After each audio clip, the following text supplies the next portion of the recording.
Okay, my dear students, so today we are going to start with the next part of over group 2. Last time, as you know, that we had started with the group 1 of the periodic table. Group 1, the properties I've told you, they are called as the alkali metals. Why they are called as the alkali metals? Because they dissolve in water and produces OH minus sign. So that is why they are called as the alkali metals. They are the soft metals and can be cut with a knife. They have got one valence shell electron and loses one electron to become +1 cation.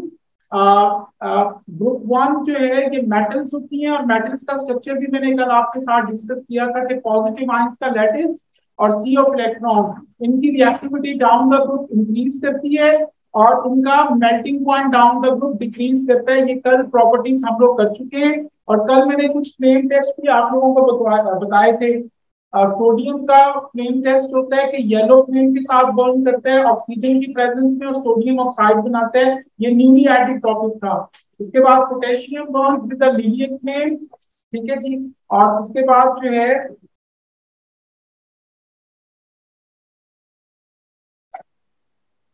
Magnesium का brilliant white flame बताया था, calcium का red flame, ठीक है। और उसके बाद strontium का ब्रिक रेड और बेरियम का एप्पल ग्रीन फ्लेम। ये मैंने आपको फ्लेम के कलर्स लास्ट टाइम बता दिए थे। So today we are going to start with the next part of group 1। ये इसका आखिरी पार्ट है। तो ग्रुप 1 की जो नेक्स्ट प्रॉपर्टी है माय डियर दैट इज ये जरा और से सुनिएगा। ये पेपर में अक्सर ये क्वेश्चन जो है वो आप लोगों से पूछ लेते हैं। मैं यहाँ पे ग्रुप 1 के एलिमेंट्स बना रहा हूँ, lithium, sodium, potassium, rubidium, cesium and francium. So these are the group 1 metals. उसके बाद ग्रुप 2 के मेटल्स बता रहा हूँ, barium, magnesium, calcium, strontium, barium और रेडियम। ये ग्रुप 2 के एलिमेंट्स हैं, ठीक है। एक और चीज आप लोगों को बता रहा हूँ, ये आपका कोर्स स्टडी की पीरियोडिक टेबल है।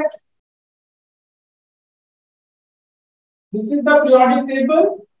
This is group 1, this is 2, this one is 3, this one that is 4, this one that is 5, this one that is group 6, यहाँ पे group 7 है and this is group 8 और 0, ठीक है जी। And these are the transition elements और कुछ transition elements यहाँ पे भी present थे। This was the periodic table we had discussed last time. Okay, my dear, I have told you and again telling you, ये ग्रुप 3 जो है इसके एक एलिमेंट के नीचे इस तरह लाइन लगा दी like that. Group 4 just put a line under 2 elements of group 4. इसी तरीके से ग्रुप 5 इसके 3 एलिमेंट्स के नीचे ये लाइन लगा दी इस तरह करके like that. ग्रुप 6 इसके 4 एलिमेंट्स के नीचे लाइन लगा दें इस तरीके से and join all of these lines so you will get a staircase. आपके पास ये स्टेयरकेस आ जाएगा। स्टेयरकेस के नीचे जितनी भी एलिमेंट्स प्रेजेंट है my dear, all these are called as the metals. और इस स्टेयरकेस के ऊपर ये जितने भी एलिमेंट्स प्रेजेंट हैं all these are called as the non metals. Okay, now what I want to tell you, मुझे बताना क्या है। हम ग्रुप 1 की मेटल्स का वाटर के साथ जो है वो रिएक्शन पढ़ रहे हैं। तो मैं बताना आपको ये चाह रहा हूँ कि याद रखें कि ये ग्रुप 1 की जितनी भी मेटल्स हैं ये सारी की सारी यानी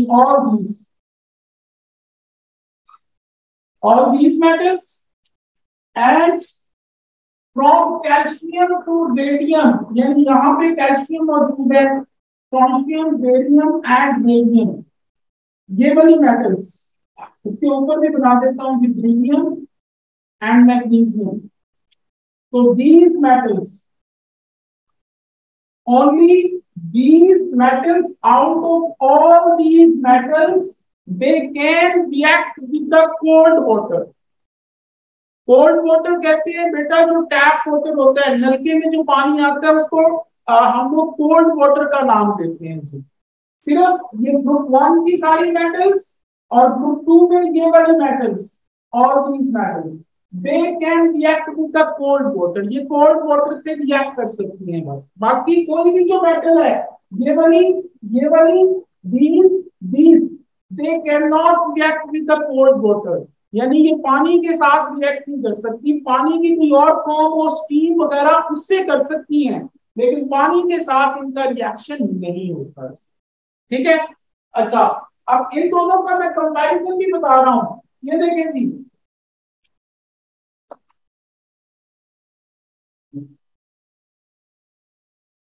have a look at these two beakers. इनमें आपका जो है वो वाटर पड़ा हुआ है, दिस इज वाटर प्रेजेंट। ठीक है जी, ये वाटर है। अगर कोई मेटल पानी के ऊपर जो है वो फ्लोट करती है और इसमें से बबल्स बनते हैं लाइक दैट, तो keep remember this one is going to belong from group 1, वो ग्रुप 1 से बिलोंग करती है। और अगर कोई मेटल पानी में डूबी हुई है और उसमें बबल बबल बनते हैं, so this one that is going to belong from group 2, ये ग्रुप 2 से जो है ये आपकी बिलोंग करती है जी, ये ध्यान में रखें। ठीक है। तो ग्रुप 1 की जितनी भी मेटल्स होती हैं मेरे बच्चों, they are less dense. Less dense का मतलब लाइटर होती हैं, हल्की होती हैं। They float on the surface of water, पानी की सरफेस के ऊपर जो है ये फ्लोट करती हैं। और इनका पानी के साथ जो रिएक्शन होता है वो कैरेक्टरिस्टिक, उसकी कुछ ऑब्जर्वेशन होती हैं, वो मैं आपको भी थोड़ी देर में बताता हूं कि वो क्या होती हैं। लेट्स सपोज अगर ये ग्रुप 1 की मेटल है, सुनिए everybody just listen, if this is the group 1 metal, इसको मैं पानी में डाल देता हूं, तो what would happen, सबसे पहले इसकी ऑब्जर्वेशन क्या होगी कि जैसे ही इसको पानी में डालूंगा इसमें से शोले निकलने शुरू हो जाएंगे, क्योंकि ग्रुप 1 की metal I have told you last time it's very reactive, बहुत रिएक्टिव होती है, उसमें से शोले निकलते हैं, फ्लेम्स निकलते हैं जी, पहली कैरेक्टरिस्टिक। उसके बाद दूसरी कैरेक्टरिस्टिक क्या होती है मेरे बच्चों, उसमें से वो मेल्ट हो जाती है, पिघल जाती है। ठीक है जी, मेल्ट होके एक बॉल बन जाता है सिल्वर कलर का। ठीक है जी, यानी अगर ये इस तरीके से स्क्वायर शेप में थी तो मेल्ट होके वो बॉल हो जाएगी। ठीक है जी, और वो जो बॉल बॉल की तरह जो चीज है वो पानी की सरफेस के ऊपर रोल करेगी, कभी इधर रोल करती भी जाएगी, कभी इधर रोल करती भी जाएगी। ठीक है जी, और तीसरा काम क्या होगा कि जहां से बबल्स ऑफ गैस आपको निकलते हुए दिखाई देंगे, तो ये ऑब्जर्वेशन होती है my dear students, whenever the group 1 metal it would react with the water. तो पहली चीज तो ये पानी के ऊपर ही तैरती रहती है, और पानी के साथ इसका जो रिएक्शन है वो किस तरह होता है कि it burst into flames, melts into silvery ball, darts about the surface of water violently and produces the bubbles of gas। ये सारी चीजें मैं यहाँ पे लिख रहा हूँ, तो आप लोग लिखते थे। Group 1 metals are less dense and lighter than water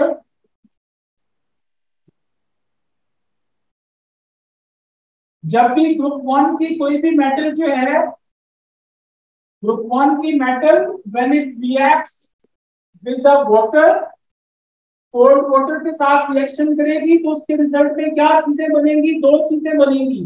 पहली चीज तो मेटल के साथ हाइड्रो ऑक्साइड लग जाएगा, OH आके लग जाएगा, और दूसरी चीज साथ हाइड्रोजन गैस बनती है।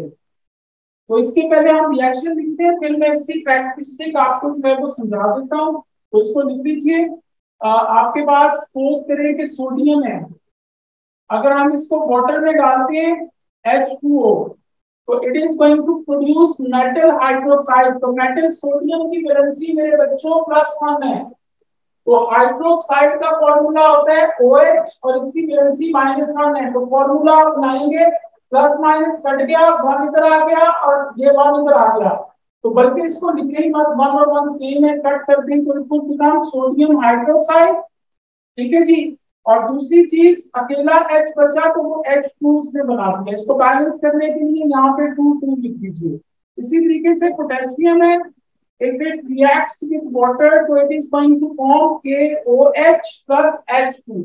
बाकी सारी चीजों के रिएक्शन इसी तरीके से होंगे, बैलेंस भी उसी तरीके से होंगे। ठीक है जी, आप लोग रुबिडियम ले लीजिए, it reacts with water to form rubidium hydroxide RbOH plus H2। इसको भी बैलेंस करने के लिए यहाँ पे 2 लिख दीजिए। So these are the hydroxide as well as hydrogen that is being produced by the reaction of group 1 metal with the water। और इसकी ऑब्जर्वेशन लिखने पेपर में वो अक्सर क्वेश्चन पूछता है, मैं क्वेश्चन यहाँ पे लिख रहा हूँ कि what you observe when sodium, potassium, rubidium कुछ भी हो जाए, ग्रुप 1 की किसी भी मेटल का वो नाम लिख दे, रिएक्ट विद वाटर। तो इसका आंसर आप लोग क्या लिखेंगे मेरे बच्चों? It burst into flames, melts into silvery ball, darts about the surface of water violently and produces bubbles of gas। Okay, so these are the observation my dear, whenever group 1 metals they react with the water। तो उसकी observation पहली होती है कि group 1 की metals बहुत reactive होती हैं। तो मेरे बच्चों जैसे ही इनको पानी में डालते हैं तो इट बर्स्ट इनटू फ्लेम्स, इससे शोले निकलते हैं, melts into silvery ball, silver colour का बॉल बन जाती है वो चीज, darts about the surface of water violently, पानी की सरफेस के ऊपर ये रोल करती जाती है, and producing bubbles of gas, और इसमें से बबल्स ऑफ गैस आपको निकलते हुए दिखाई देती है। You got it? So this is all about group 1। ये ग्रुप 1 हमारा जो है ये खत्म हो गया। ठीक है जी, अब हम शुरू करने जा रहे हैं मेरे बच्चों ग्रुप 7। इसको कॉपी करने हैं, इसको मैं रब कर रहा हूँ। If you have copied it, can I rub it? Online students, can I rub it? Yes, sir. Yes, sir. Yes, my dear. What are you saying? Right, sir. Right से करूँ ये वाला? Right.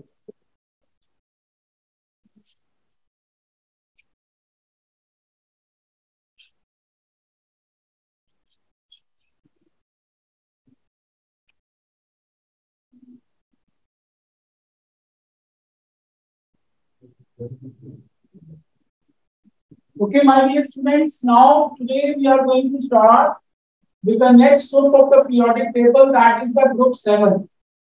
Group 7 के लिए हम लोग word use करते हैं जी हैलोजेंस का। This word is used for the group 7 halogens। Okay? अच्छा जी, ये हैलोजेंस ग्रुप 7 जो है ये क्या चीज होती है, इसका मतलब देख लो पहले। Halogens, this word is derived from the two Greek words। Hello का मतलब होता है कि सॉल्ट, और जंस वर्ड का मतलब होता है फॉर्मर, यानी सॉल्ट फॉर्मर। ठीक है जी, तो मेरे बच्चों ग्रुप 7 की जो चीजें होती हैं, ठीक है, ये खुद नॉन मेटल्स होती हैं, ये मेटल्स के साथ कंबाइन करके सॉल्ट बना देती हैं जी, इसीलिए इनको हम लोग कहते हैं जी सॉल्ट फॉर्मर या halogens. You got it? So these are actually themselves they are non-metals। ये non-metals हैं, लेकिन ये metals के साथ combine करके मेरे बच्चों क्या बना देती है, salt बना देती है, इसीलिए इनको salt former का नाम देते हैं, halogens का नाम देते हैं। So the first property of it, group 7 elements combine with metals and forms salts. So they are called as halogens. The word halogen means salt former. Okay, तो ये इसका नाम इसलिए रखा गया है halogens. So group 7 elements, they are actually the salt former. They combine with the metals and form the salt, so that is why they are called as the salt former. Okay. Group 7 जो है मेरे प्यारे बच्चों, इसके जो elements हैं मैं यहाँ पे लिख रहा हूँ. ग्रुप 7 के पीरियोडिक टेबल पेपर में आपको गिवन होता है. You don't need to learn all these elements. ये पीरियोडिक टेबल आपको पेपर में गिवन होता है, you can see from there. Okay, so group 7 elements they are chlorine, chlorine, bromine, iodine और एस्टाडीन. ठीक है जी. सबसे पहले देखते कि ये क्लोरीन F2 की फॉर्म में एग्जिस्ट करता है, क्लोरीन Cl2 की फॉर्म में, ब्रोमीन Br2 की फॉर्म में, आयोडीन I2 की फॉर्म में, एस्टाडीन Ag2 की फॉर्म में. मेरे बच्चों, these elements belong from the group 7. इनके वैलेंस शेल में 7 इलेक्ट्रॉन होती हैं, एक इलेक्ट्रॉन कम होता है, तो ये दूसरे एलिमेंट के साथ कंबाइन करके इस तरीके से डाई एटॉमिक फॉर्म में रहते हैं. डाई एटॉमिक का मतलब कि दो एटम्स आपस में एक एक इलेक्ट्रॉन शेयर कर लेंगे. ठीक है जी, और शेयर करके इस तरीके से डाई एटॉमिक फॉर्म में रहते हैं. अगली चीज, ये जो क्लोरीन होती है मेरे बच्चों, दिस इज अ गैस और इसका कलर जो है वो होता है pale yellow. It's a pale yellow gas. ठीक है जी. और क्लोरीन पे आ जाए, क्लोरीन जो है this is greenish yellow gas. उसके बाद ब्रोमीन पे आ जाए, bromine that is a brown liquid. उसके बाद आयोडीन पे आ जाए, iodine that is a black solid. Astatine पे आ जाए, एस्टाडीन जो है वो that is dark black solid. ठीक है जी. तो ये इनके जो है वो कलर्स होते हैं. आयोडीन के बारे में मैं थोड़ा सा आपको सेपरेटली बता रहा हूं कि आयोडीन वैसे तो ब्लैक सॉलिड होता है my dear, but if you are going to dissolve iodine in water, dissolve in water and it forms the brown solution. Brown solution. और अगर आयोडीन को आप लोग हीट करें तो हीट करने पे ये पर्पल या वायलेट कलर के वेपर्स बनाता है. तो ये आयोडीन के बारे में ये तीनों चीजें you have to learn it. That iodine itself it's a black solid. Iodine, it is soluble in water, it dissolves in water and forms the brown solution. Iodine, when it is being heated, it forms the purple or violet vapors. Everyone got it beta? अच्छा जी, अगर यहाँ पे एक छोटी सी चीज गौर करें तो ये देखिए, ऊपर वाली चीजें जो है उनका कलर पेल येलो, फिर ग्रीनिश येलो, फिर ब्राउन, फिर ब्लैक होता जा रहा है. तो कलर जो है वो नीचे की तरफ मूव करेंगे तो क्या होता जाएगा? डार्कर होता जाएगा. सो this is the second property of group 7. Colour become darker down the group.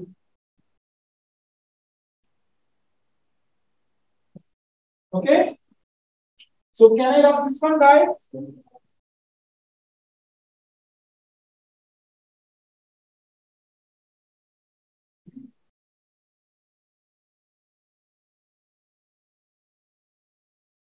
Okay, my dear students, the next thing, group 7 की जो चीजें हैं, जब ये मेटल्स के साथ ज्वाइन करती हैं तो सॉल्ट बनाती हैं, और वो जो कंपाउंड है वो आयनिक कंपाउंड होता है, उसमें आयन्स होते हैं पॉजिटिव और negative.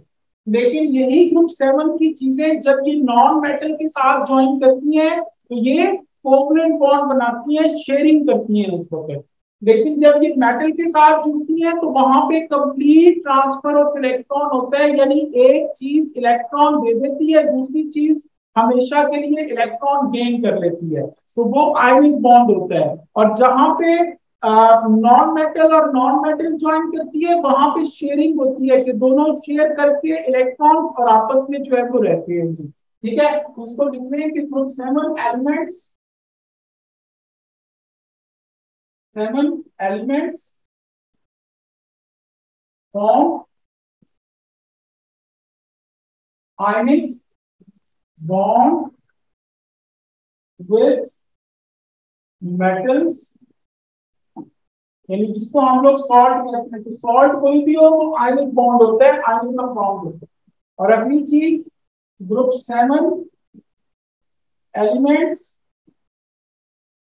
Form covalent bond with non metals.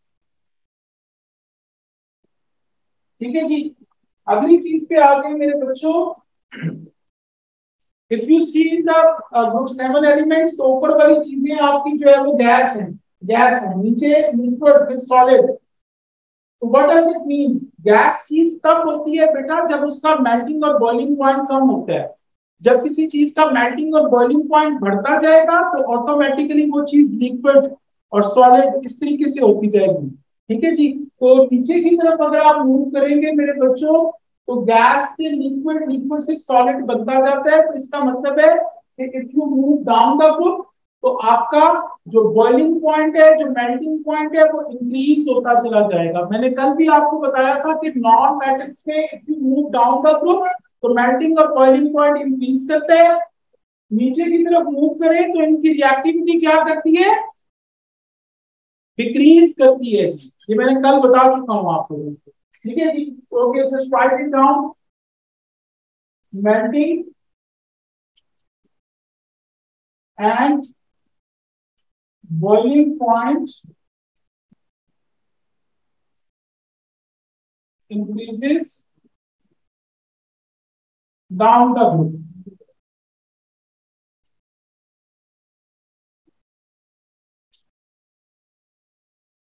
अच्छा मेरे बच्चों, अब please everybody just listen this thing carefully. जो मैं बताने जा रहा हूं प्लीज लिसन इट। अगर सपोज करें कि पेपर में वो आपसे पूछ ले कि आयोडीन का मेल्टिंग पॉइंट या बॉइलिंग पॉइंट क्लोरीन से क्यों ज्यादा है, तो उसका आप आंसर क्या लिखेंगे? ठीक है, ये देखिए, अब इसकी रीजन जरा ध्यान से सुन लें जो मैं बताने जा रहा हूँ। ये देखिए जी, ये क्लोरीन है, ये क्लोरीन है, ये आयोडीन है, ये आयोडीन है। अब इसको गौर से देखिएगा। क्लोरीन F2 का मतलब F और F के बीच में बॉन्ड है, ये भी F और F के बीच में बॉन्ड है। आयोडीन का मतलब आयोडीन और आयोडीन के बीच में ये बॉन्ड बने हैं, लाइक दैट। तो ये आपके सिंपल मॉलिक्यूल्स हैं, ये इस तरह मॉलिक्यूल है। ठीक है। अब याद रखिए कि जो चीजें डायटोमिक फॉर्म में एग्जिस्ट करती हैं, ठीक है, सिंपल मॉलिक्यूल होते हैं, उसको जब हम हीट करते हैं तो हम लोग उस मॉलिक्यूल को नहीं तोड़ रहे, ये नहीं कर रहे कि ये फ्लोरीन और क्लोरीन का ये बॉन्ड तोड़ दें तो फ्लोरीन के एटम ज्यादा हो जाए, नहीं, इस तरह नहीं होता। बल्कि दो मॉलिक्यूल्स के बीच में फोर्सेस ऑफ अट्रैक्शन होती है, जिनको हम कहते हैं inter molecular forces of attractions. और ये जो इंटरमॉलिक्यूलर फोर्सेस ऑफ अट्रैक्शन होती हैं मेरे बच्चों, ये डिपेंड करती हैं नंबर ऑफ इलेक्ट्रॉन्स पे, कि मॉलिक्यूल में कितने इलेक्ट्रॉन हैं। ये देखिए जी, ये फ्लोरीन है, एक फ्लोरीन जो है उसका प्रोटॉन नंबर 9 है, उसमें 9 इलेक्ट्रॉन है। तो दो फ्लोरीन में 18 इलेक्ट्रॉन है, उनका भी 18 इलेक्ट्रॉन है। आयोडीन पे आते हैं, एक आयोडीन का प्रोटॉन नंबर 53 है, तो दो आयोडीन में 106 इलेक्ट्रॉन है, उधर भी 106 इलेक्ट्रॉन है। याद रखिए, किसी मॉलिक्यूल में जितने ज्यादा नंबर ऑफ इलेक्ट्रॉन होंगे उतनी ज्यादा intermolecular forces of attraction strong होंगी और उतना ज्यादा उसका मेल्टिंग और बॉइलिंग पॉइंट ज्यादा होगा। ठीक है जी। और अगर कम होंगे तो कम मेल्टिंग और बॉइलिंग पॉइंट होगा। तो नीचे की तरफ आते हुए इनके अंदर नंबर ऑफ इलेक्ट्रॉन्स बढ़ते जाते हैं, जिसकी वजह से इनकी इंटरमॉलिक्यूलर फोर्सेस ऑफ अट्रैक्शन भी बढ़ती है और इनका मेल्टिंग और बॉइलिंग पॉइंट भी इंक्रीज कर जाता है। तो पेपर में अगर आपसे को पूछ ले why iodine has higher melting point than chlorine? उसका आंसर आप क्या लिखेंगे? Iodine has more number of electrons in its molecule and has stronger intermolecular forces of attraction than chlorine, so it has high melting. You got it? इसको मैं यहाँ पे लिख रहा हूँ. Iodine has high melting point, बल्कि bromine लिख देते हैं जी. Has high melting boiling point लिख देते हैं. That is, क्योंकि पेपर में ये क्वेश्चन आ चुका है. Boiling point than chlorine because intermolecular forces of attractions in iodine are more stronger due to more number of electrons.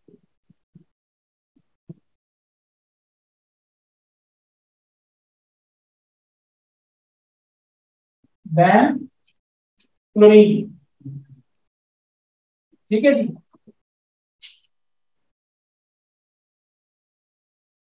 So my dear students, so keep remember group 7 elements के बारे में मैं एक बार repeat कर रहा हूँ. I am going to repeat it for you. सबसे पहली चीज, ग्रुप 7 के जो एलिमेंट्स हैं इनको हैलोजन्स कहते हैं. हैलोजन, हैलो का मतलब सॉल्ट, जन्स का मतलब फॉर्मर, सॉल्ट फॉर्मर. तो ग्रुप 7 के एलिमेंट्स जो हैं ये सॉल्ट बनाते हैं जब ये किसी मेटल के साथ ज्वाइन हो, इसीलिए इनको हैलोजन्स कहते हैं. दूसरी चीज, मैंने इनके एलिमेंट्स बनाए हैं क्लोरीन, क्लोरीन, ब्रोमीन, आयोडीन, एस्टाडीन. ये डायटोमिक फॉर्म में एग्जिस्ट करते हैं और ये येलो गैस है, ये ग्रीनिश येलो है, ये ब्राउन है, ये ब्लैक है, ये ब्लैक, ये भी डार्क ब्लैक है. तो कलर डाउन द ग्रुप आपका जो है वो डार्कर होता जाता है. This is the second property of group 7. The third property of group 7 के group 7 के जो elements हैं when they combine with metal they form ionic compound. Ions बनते हैं positive and negative, यानी जिनमें complete transfer of electron होता है. जब ये नॉन मेटल से जुड़ते हैं तब ये कोवलेंट बॉन्ड बनाते हैं, शेयरिंग ऑफ इलेक्ट्रॉन्स जो है वो इनमें होती है. उसके बाद मैंने बताया कि if you move down the group तो मेल्टिंग और बॉइलिंग पॉइंट बढ़ेगा. और वो क्यों बढ़ेगा?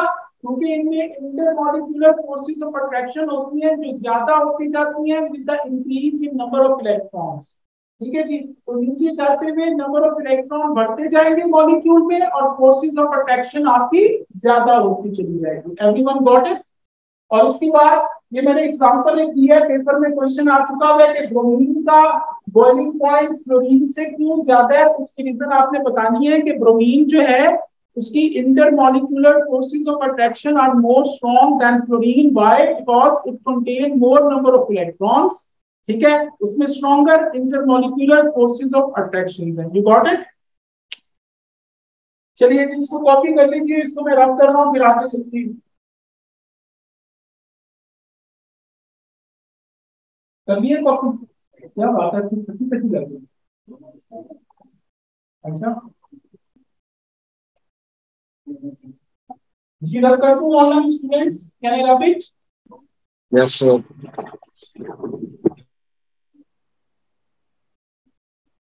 Yes, sir.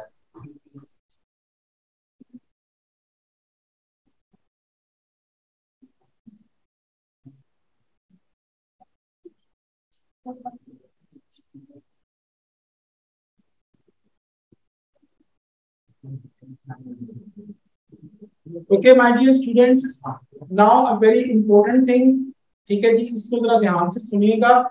ग्रुप 7 में the last thing that is the reactions, और ये पेपर में ऑलमोस्ट हर बार इससे रिलेटेड क्वेश्चन आया होता है. एमसीक्यू में, पेपर 2 में हर बार आता है. और ये है क्या? क्वेश्चन देखते हैं. This is actually the displacement reaction.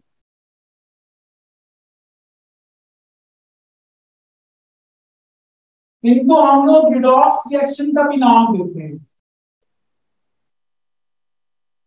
ये मैं आपको बताता हूं कि इनको डिस्प्लेसमेंट रिएक्शन और redox reaction why we called it as displacement और redox reaction.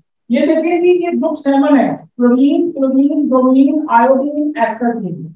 This is a non metal group, ये नॉन मेटल का ग्रुप है। मैंने कल बताया था कि नॉन मेटल के ग्रुप में डाउन द ग्रुप रिएक्टिविटी क्या करती है, डिक्रीज करती है जी, याद कर ले। और melting point and boiling point वो क्या करेगा, इंक्रीज करते हैं down the group. Whereas if you see in the metals, आप लोग मेटल्स में देखें तो मेटल्स में उल्टा हिसाब है। मेटल्स में reactivity down the group increase करती है और melting and boiling point down the group decrease करता है। तो अगर मैं आप लोगों से पूछूं कि ग्रुप 1 में सबसे रिएक्टिव मेटल कौन सी है, ग्रुप 1 में मैं पूछ रहा हूं सबसे नीचे वाली, क्योंकि उसमें reactivity down the group increase कर रही है। इसमें सबसे रिएक्टिव कौन सी चीज है, क्लोरीन। फ्लोरीन। या एग्जैक्टली इट्स क्लोरीन। ग्रुप 1 में देखेंगे तो सबसे नीचे वाली, ठीक है, फ्रांसियम उसका नाम है, फ्रांसियम। और फ्रांसियम का आपको वैसे मैं बताऊं कि ये कई जगहों पे जो लोग कहते हैं ना कि यार आर्टिफिशियल सैलाब आ गए हैं, तो वो आर्टिफिशियल सैलाब के लाने का तरीका क्या होता है कि फ्रांसियम इज वेरी रिएक्टिव, इसको हम बंद करके और किसी दरिया में या किसी समंदर में डाल देते हैं, ठीक है, और वहां पे फिर जो है इसको जिस चीज में बंद किया होता है वहां पे वो स्लोली डिसॉल्व होती जाती है, और जैसे ही ये वाटर के इन कॉन्टेक्ट आती है, मैंने आपको पहले बताया है कि इनका वाटर के साथ रिएक्शन कैसा होता है, तो ये जैसे ही वाटर के इन कॉन्टेक्ट आती है तो ये वाटर की सरफेस यानी चूंकि नीचे होता है तो वो वहां पे जनाब एकदम बर्स्ट करती है और पानी बिखरता है, और ये जो सैलाब वगैरह आर्टिफिशियल की बात करते हैं, ठीक है, यानी कहते हैं ना कि ये अमेरिका जनाब आर्टिफिशियल सैलाब ही ले आता है, तो this is one of the reason एक ऐसे आर्टिफिशियल सैलाब ड्यू टू दैट फ्रांसियम आ सकते हैं, पॉसिबिलिटी है, ये ध्यान में रखें, ठीक है। उससे पानी जनाब फिर जो है ना उछलता है और जनाब बाहर फैलता हुआ पूरा जनाब फैल जाता है, और इसको आर्टिफिशियल सैलाब का नाम देते हैं, फ्लडिंग कहते हैं, आर्टिफिशियल। एनीवेज, ग्रुप 7 में ऊपर वाली चीजें ज्यादा रिएक्टिव है, नीचे वाली चीजें कम रिएक्टिव है। अब लेट्स सपोज मैं यहाँ पे एक एग्जांपल देता हूँ कि जनाब ये सोडियम है और आयोडीन है, ये दोनों बड़े अच्छे दोस्त हैं, दोनों इकट्ठे मिलजुल के रह रहे थे जनाब। अब आयोडीन यहाँ पे है, अब आयोडीन से ऊपर वाली कोई भी चीज ले लें, फ्लोरीन, फ्लोरीन ले लेता हूँ, तो fluorine is more reactive than iodine. इससे इन दोनों की दोस्ती देखी नहीं जाती जनाब। ये क्या करता है कि सोडियम और आयोडीन, आयोडीन को हटा देगा और खुद आके सोडियम के साथ दोस्ती बना लेगा, तो इट कुड बी NaF, और आयोडीन बेचारा अकेला हो जाएगा, तन्हा हो जाएगा जनाब, ठीक है जी। तो this is called as the displacement reaction. और डिस्प्लेसमेंट रिएक्शन मेरे बच्चों तब ही होती है जब एक चीज ज्यादा रिएक्टिव हो, वो लेस रिएक्टिव को उसके कंपाउंड से डिस्प्लेस कर देती है। अब यहाँ पे एक और चीज देखें, यहाँ पे ये जो कंपाउंड वाली चीजें होती हैं ये हमेशा एक्वस होती है। अगर इनके नीचे भी एक्वस लिखा हो तो ये अकेली सिंगल एलिमेंट है, इनके ऊपर 0 0 लिख देते हैं। जो ये कंपाउंड है इनके आयंस बना देते हैं। सोडियम ग्रुप 1 का, इसके +1, आयोडीन -1, सोडियम +1, फ्लोरीन -1। अब जो चीजें इक्वेशन में दोनों तरफ सेम है उनको कट कर दें। सोडियम +1 है, इधर भी सोडियम +1 है, कट गया। आयोडीन माइनस है, इधर आयोडीन 0 है, तो ये नहीं कट सकता। फ्लोरीन 0 है, इधर फ्लोरीन -1 है, ये भी नहीं कट सकता। तो आपकी इक्वेशन क्या बनेगी, I -1 F2 F-1 और I2। तो ये मेरे बच्चों अब इनको बैलेंस भी कर रहे, आयोडीन 2 है तो इधर 2 लिख दे, फ्लोरीन 2 है इधर 2 लिख दे, तो ये आपकी रिडॉक्स इक्वेशन भी बन गई, ठीक है। यानी आयनिक इक्वेशन इसमें देखिए रिडॉक्स इक्वेशन क्यों है ये, देखिए यहाँ पे फ्लोरीन अकेले 0, यहाँ पे -1 है, तो इसका मतलब ये है 0 से -1 तब होता है जब वो गेन ऑफ इलेक्ट्रॉन करता है, और गेन ऑफ इलेक्ट्रॉन को हम लोग रिडक्शन कहते हैं जी। और यहाँ पे आयोडीन -1 है यहाँ पे ये न्यूट्रल हो गया, जीरो हो गया, तो इसने लॉस ऑफ इलेक्ट्रॉन किया है, so this is oxidation. Oxidation that is loss of electron और reduction that is gain of electron. तो मेरे बच्चों रिडक्शन और ऑक्सीडेशन अगर दोनों इकट्ठी होंगी तो इसको हम लोग रिडॉक्स रिएक्शन का भी नाम देते हैं जी। ठीक है, so that's it for today. इसकी बाकी तफसील इंशाल्लाह ताला इन्हीं रिएक्शंस को कल हम लोग कंटिन्यू करेंगे, इसको तफसील के साथ और करेंगे, और कल होपफुली कोशिश करूंगा कि कल आपका ये चैप्टर फिनिश हो जाए और फ्राइडे को आप लोगों का इसका टेस्ट हो जाए। Okay guys, have a nice time, take care of yourself, अल्लाह हाफिज।